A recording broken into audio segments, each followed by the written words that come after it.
छैन। तपाईँ safe ticket भएको छ यति एयरलाइन्सको।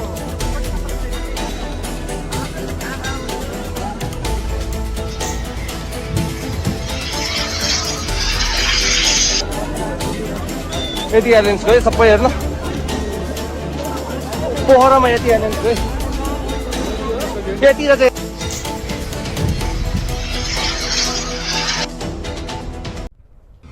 बहुत ही अफसोस के साथ ये खबर बताने जा रहा हूं कि येटी एयरलाइंस का फ्लाइट नंबर 101 जो आज सुबह 10:33 पे काठमांडू के त्रिभुवन इंटरनेशनल एयरपोर्ट से टेक ऑफ हुआ और महज 20 मिनट के सफर पे जब वो रिवर से गुजर रहा था, नदी से गुजर रहा था, क्रैश हो गया। और इसमें जो 68 पैसेंजर थे और 4 क्रू मेंबर्स थे, टोटल 72 थे और शायद ही किसी की बचने की कोई उम्मीद। और अभी तक जो लेटेस्ट न्यूज मिली है 67 लोगों की मौत हो चुकी है। ये 68 पैसेंजर्स में 15 फॉरेनर थे कंप्राइजिंग ऑफ 6 चिल्ड्रन, 53 नेपालीज थे, 5 इंडियंस थे, 4 रशियंस थे, 2 कोरियंस थे और एक अर्जेंटीनिया के थे, आयरलैंड के थे, ऑस्ट्रेलिया के थे, फ्रांस के थे।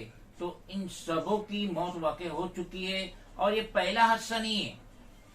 नेपाल में ये पहला हादसा नहीं हुआ है जो फ्लाइट का क्रैश हुआ हो और लोगों की मौत हुई हो। अगर अंग्रेजी के अल्फाबेट से देखा जाए तो ए से लेके वाई तक अल्फाबेट फुल हो चुके हैं और ये 31st एक्सीडेंट था।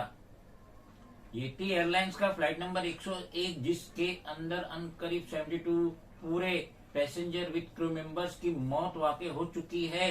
तो ये 31st एक्सीडेंट हुआ नेपाल में। तो मेरे साथ सैयद मोहित जफर साहब हैं जिन्होंने 10 साल अमेरिका में गुजारे और ना जाने कितनी दफा इन्होंने मुंबई से अमेरिका का सफर किए। तो हम जानकारी लेंगे इनसे कि किस वजह से यह हादसा रौनुमा होता है, क्या खामियां हो जाती है। और नेपाल एक छोटा मुल्क है, गरीब मुल्क है और हमारा पड़ोसी देश भी है। तो क्या खामियां होती है, क्या केयरलेस होता है जिसकी वजह से मासूम पैसेंजरों की जान जाती है। सैयद साहब, जैसा कि आपने मुझे बताया कि आपने 10 साल अमेरिका में गुजारे और बहुत दफा मुंबई से अमेरिका का सफर किए हो, तो आप बताइए कि मुंबई से अमेरिका कितना किलोमीटर दूर है और कितने घंटे इस सफर में लगते हैं। मेरे मोहतरम बुजुर्ग दोस्तों, अमेरिका जो है बहुत लंबा सफर है और जब भी हम गए तो हमको तो हॉपिंग फ्लाइट मिलती है। यहाँ से मतलब एम्स्टर्डम जाओ, एम्स्टर्डम में फिर रिफिलिंग करो और रिफिलिंग करके फिर दूसरा फ्लाइट पकड़ना पड़ता है। वो फ्लाइट नहीं जाता है? नहीं, वो फ्लाइट नहीं जाता, इसलिए कि जब वो फ्लाइट जब इंजन इतना गर्म हो जाता है तो आगे उसको चलना मुश्किल रहता।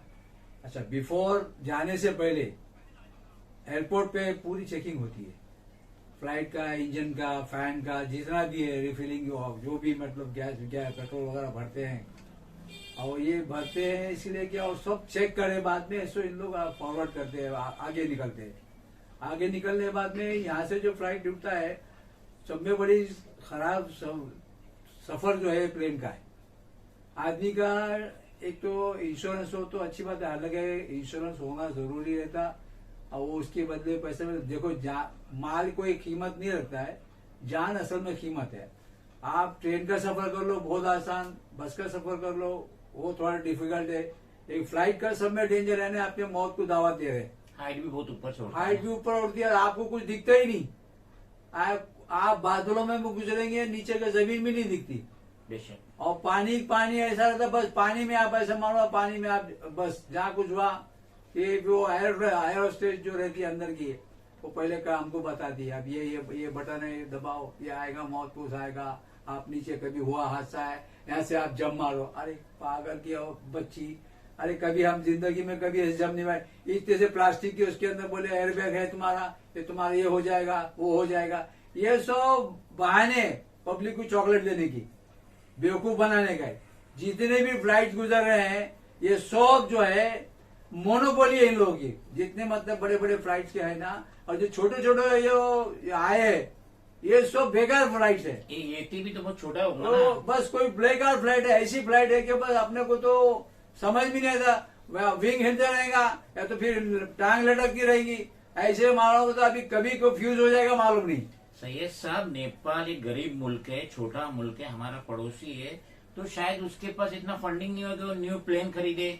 अरे भाई नई फंडिंग है तो फ्लाइट मत करो ना भाई, शिप में जाओ, ट्रेन में जाओ, बस में जाओ, क्या जरूरत पड़ी शो ऑफ करने के लिए? आपने पास तुम्हारे कंट्री के अंदर हैसियत नहीं तो मत करो, अगर नहीं है तो उसको बराबर से उसको तहकीकात करो, फ्लाइट को चेकिंग करो, फैन चेकिंग करो, इंजन चेकिंग करो, व्हील चेकिंग करो। बाद टाइम व्हील भी पंचर हो जाते, व्हील जो ऐसा टायर रहता वो टायर भी निकल जाता है एकदम। नहीं, बाजू पर तो खुलता ही नहीं है वो। हाँ, बाद टाइम वो उसका लैंडिंग के टाइम पे खुलता ही खुलता ही नहीं। नहीं, वो फिर वो घसटते हुए चले जाता, वो भी डेंजर है। अच्छा, अगर अंदर उसके फ्यूल रहेगा तो ब्लास्ट हो जाएगा, वो टाइम देखेगा नहीं, जब फ्यूल को जरा भी चिंगारी मिल गई ना वो सीधा उड़ जाता भाई। इसीलिए बहुत जरूरी है जितने भी लोग अपने फ्लाइट से करते हैं, अच्छी फ्लाइट में जाओ, अच्छी फ्लाइट में जाओ, फिर दुआ पढ़ के जाओ, और दुआ पढ़ के जाए कभी मर गए तो शहीद हो गए। नहीं, वैसे भी जो मुसलमान फ्लाइट में कदम रखता है, तो जैसा मैंने भी सफर किया जुमरा का, जी, हज का, तो फ्लाइट में बैठते ही या वो टेक ऑफ हो या लैंडिंग हो, सबसे पहले तो दरूद शरीफ पढ़ता है। दरूद शरीफ तो उसके मुंह पे जारी ही रहते हैं, और टेक ऑफ से ज्यादा तो लैंडिंग में बहुत ज्यादा खतरा लगता है कि सब लोग एकदम सांस रोक के दरूद शरीफ भी पढ़ते रहते हैं, बिंग द मुस्लिम। तो इतने बड़े सफर में तो और ज्यादा तकलीफ होती है। भाई चढ़ते टाइम पे भी डर लगता, उतरते टाइम पे भी तो उधर जाके डर लगता। टेक ऑफ में इतना डर नहीं लगता, लेकिन लैंडिंग में में भी तो बहुत डर लगता, क्यों झटके लेती है फ्लाइट, जो मारते ना बाउंसिंग होते रहता, आहिस्ते आहिस्ते आहिस्ते फिर न्यूट्रल हो जाता फिर वो। लेकिन वो बहुत जरूरी है, अगर ये फ्लाइट की अगर चेकिंग करे, इंजन की चेकिंग करे, व्हील की चेकिंग करे, सब चेक करके फिर बाद में वो बेवड़े शेवड़े रहेंगे पायलट तो वो गया काम से। इनको मना है, पीना मना भी है, वो पायलट रहो या पायलट रहो, अगर वो बेवड़ा पिया आगे फिर धुनकी में चलाता। नेपाल जैसे मुल्क में तो सैयद साहब मेरे ख्याल से ट्रेंड पायलट तो रहने वाले नहीं, क्योंकि वो उनकी इतनी सैलरी अफोर्ड नहीं कर पाएंगे। बराबर। जो हमारे हिंदुस्तान में जो बड़ी बड़ी कंपनीज है एयरलाइंस की, तो ये अच्छे अच्छे पायलट को हायर करते हैं, फॉरेनर पायलट को हायर करते हैं, अच्छी सैलरी देते। तो नेपाल जैसा मुल्क तो इतना एफोर्ड नहीं कर पाएगा। बात बराबर है आपकी, क्योंकि फ्लाइट्स वाले जो कैप्टन रहते उनको हाई सैलरी पेमेंट करना पड़ता। और अगर वो नेपाल अगर एफोर्ड नहीं करता तो आलू चालू पायलट को बिठा देते, और बिठाने को नहीं, ये येती एयरलाइंस जो है ये मेरे ख्याल से प्राइवेट होगा। अगर नेपाल की हुकूमत का होता, गवर्नमेंट ऑफ नेपाल रहता, तो यकीनन उसमें नेपाल एयरलाइंस लिखा जाता।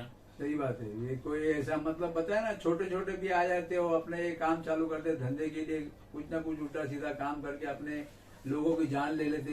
ये बहुत बड़ा क्राइम है कि ये आदमियों की जिंदगियों से खेल रहे, इंसान की जिंदगियों से खेल रहे, और ये सब इसकी करने की वजह से बहुत नुकसान होता। जिसका घर उजड़ जाता, माँ है तो घर उजड़ जाता, बाप नहीं रहा तो उसका पूरा मतलब घर में सब परेशान हो जाते थे। सैयद साहब, मेरे हाथ में जो ये डाटा है, नेपाल में जो आज तक एक्सीडेंट हुए, जैसा मैंने कहा ए से लेके वाई अल्फाबेट्स पूरे हो चुके, क्योंकि कोई कोई साल में 3-4 एक्सीडेंट भी हुए, हादसा हुए, प्लेन क्रैश हो गए, लोगों की जानें चली गई। तो ये 31st एक्सीडेंट था जो आज 10:33 नेपाल में वाक़ हुआ। इतने बड़े हादसे के बाद हमारे union aviation minister government of India Jyotiraditya Scindia, उन्होंने भी कंट्रोल अपना जाहिर किए कि वाकई में ये इंसानियत की मौत हुई है। तो हम भी इसमें अपना अफसोस जाहिर करते हैं।